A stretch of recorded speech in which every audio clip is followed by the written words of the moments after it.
tiba-tiba malaikat Jibril alaihi salam turun dan meletakkan sayapnya di atas punggungku.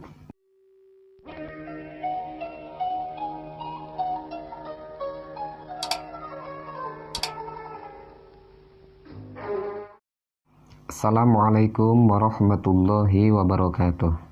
A'udzubillah, bismillah, alhamdulillah. Allahumma sholli ala sayyidina Muhammad wa ala ali sayyidina Muhammad. Para dulur sadaya yang dimuliakan Allah Subhanahu wa taala, mudah-mudahan kita semua selalu dalam lindungan Allah Subhanahu wa taala. Amin. Baik para dulur sadaya, di sini saya akan berbagi kisah mengenai bagaimana sahabat Rasulullah sallallahu alaihi wasallam Sayyidina Ali karamallahu wajhah mencontohkan kepada kita semua selaku umat baginda Rasul dalam berakhlak kepada orang yang lebih tua dari kita. Diceritakan dalam suatu riwayat, Sayyidina Ali keluar dari rumahnya untuk melaksanakan sholat subuh berjamaah ke masjid. Nah, berhubung Sayyidina Ali pada saat itu waktu ingin pergi ke masjid itu dalam keadaan terburu-buru. Kenapa terburu-buru? Karena waktunya sudah mepet pada waktu itu. Sayyidina Ali berjalan menuju masjid, tidak disangka dan tidak diduga di tengah perjalanan beliau bertemu dengan orang yang lebih tua darinya atau orang tua. Bisa dikatakan itu adalah aki-aki, saudara. Kenapa bisa dikatakan aki-aki? Di situ Sayyidina Ali melihat orang yang ada di depannya itu sudah banyak ubannya. Berhubung orang itu adalah aki-aki, jalannya itu lambat gitu. Sayyidina Ali kan lagi buru-buru, di depannya ada aki-aki yang jalannya lambat. Gimana itu? Tapi Sayyidina Ali tidak mau mendahului langkah aki-aki tersebut, nggak mau beliau. Tetap aja memposisikan dirinya di belakang orang tua tadi, nggak berani. Karena apa? Memuliakan dan menghormati orang yang lebih tua darinya. Itulah beliau. Nah, selang beberapa lama, makin dekat ke pintu masjid. Setelah sampai di masjid tersebut, yang di dalam masjid ada baginda Rasulullah Sallallahu Alaihi Wasallam beserta sahabatnya yang lain mendirikan sholat subuh berjamaah. Dilihat oleh Sayyidina Ali, aki-aki tadi nggak ikut masuk ke dalam masjid.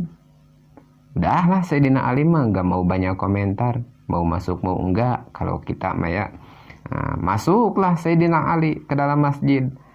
Setelah masuk ke dalam masjid, berada di dalam masjid, Sayyidina Ali melihat baginda Rasulullah Shallallahu Alaihi Wasallam mendirikan sholat subuh berjamaah bersama sahabat-sahabat itu dalam keadaan ruku. Dalam keadaan ruku, saudara. Rukunya lama dilamakan sama baginda Rasulullah SAW.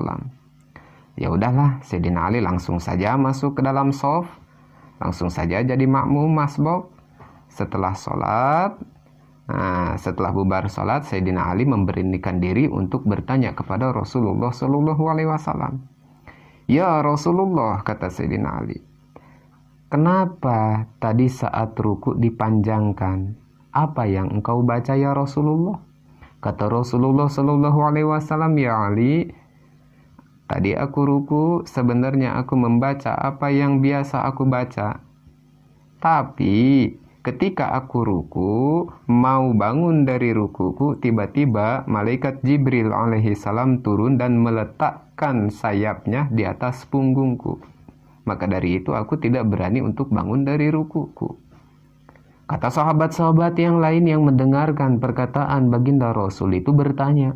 Kata sahabat, apa hal ya Rasulullah? Kenapa malaikat Jibril turun dan meletakkan sayapnya di atas punggungmu ya Rasulullah? Kata Rasulullah, aku tidak sempat untuk bertanya kepada Jibril. Tidak lama Jibril datang pada saat itu. Kata malaikat Jibril, ya Muhammad, sebenarnya aku meletakkan sayapku di atas punggungmu itu adalah semata-mata perintah Allah Subhanahu wa Ta'ala. Dan bukan hanya itu ya Muhammad. Bahkan Mikail pun diperintah oleh Allah untuk mengambil matahari dan menahannya agar tidak buru-buru terbit dari tempatnya. Kenapa bisa demikian? Karena kata malaikat Jibril, Allah memerintahku dan Mikail karena arah-arah Sayyidina Ali yang memuliakan orang yang lebih tua darinya. Sayyidina Ali menghormati orang yang lebih tua darinya. Meskipun orang tua tadi bukan muslim, ternyata orang tua yang ditemui oleh Sayyidina Ali beragama Nasrani atau Kristen kita sebut, saudara. Bayangkan oleh kita menghormati seorang Kristen saja, dia lebih tua dari kita, dimuliakan oleh Allah Subhanahu wa ta'ala. Lantas hari ini, detik ini, kita semua, saya, semuanya, para dulur sadaya, sudahkah kita memuliakan orang yang lebih tua dari kita? Sudahkah kita menghormati orang yang lebih tua dari kita? Wabil khusus orang tua yang telah melahirkan kita. Janganlah sesekali kita merasa lebih mulia daripada kemuliaan orang tua kita. Karena apa, para dulur? Setinggi apapun jabatan kita, tidak akan lebih tinggi dari orang tua kita. Sepintar apapun intelektual otak kita, tidak akan lebih pintar daripada orang tua kita yang sudah mendidik dan membesarkan kita. Bagaimana Rasulullah Shallallahu Alaihi Wasallam pernah bersabda dalam hadisnya. Kata Rasulullah Shallallahu Alaihi Wasallam, "Ridallahi fi ridha walidain, wa sukhtullahi fi sukhti walidain." Kata Rasulullah Shallallahu Alaihi Wasallam, ridho Allah itu tergantung dari ridhonya orang tua kita. Bahkan sebaliknya, murkanya Allah itu tergantung dari murkanya kedua orang tua kita. Maka dari itu, apabila kita semua pernah berkata kasar, pernah ucapan-ucapan kita menyakiti hati kedua orang tua kita, mumpung belum terlambat, saudaraku, kita meminta maaf dan pengampunan kepada kedua orang tua kita. Ataupun kita pernah punya tingkah, akhlak, kepribadian, perilaku kita yang sekira-kiranya dapat membuat kedua orang tua kita itu menangis, teriris hatinya. Buru-buru kita, mumpung masih diberikan kesempatan, buru-buru kita meminta maaf dan pengampunan kedua orang tua kita. Maka dari itu, saudaraku, mulai dari sekarang mah ya, kita belajar bersikap, belajar beradab, belajar berakhlak, belajar berucap. Jangan sampai ucapan dan tingkah laku kita berlawanan dengan syariat yang telah diajarkan oleh Rasulullah SAW dan para sahabatnya dan para ulama-ulamanya. Baik para dulur sadaya, mungkin hanya itu saja yang dapat saya sampaikan pada kesempatan hari ini. Kurang dan lebihnya mohon dimaafkan. Wabillahi taufiq wal hidayah. Assalamualaikum warahmatullahi wabarakatuh.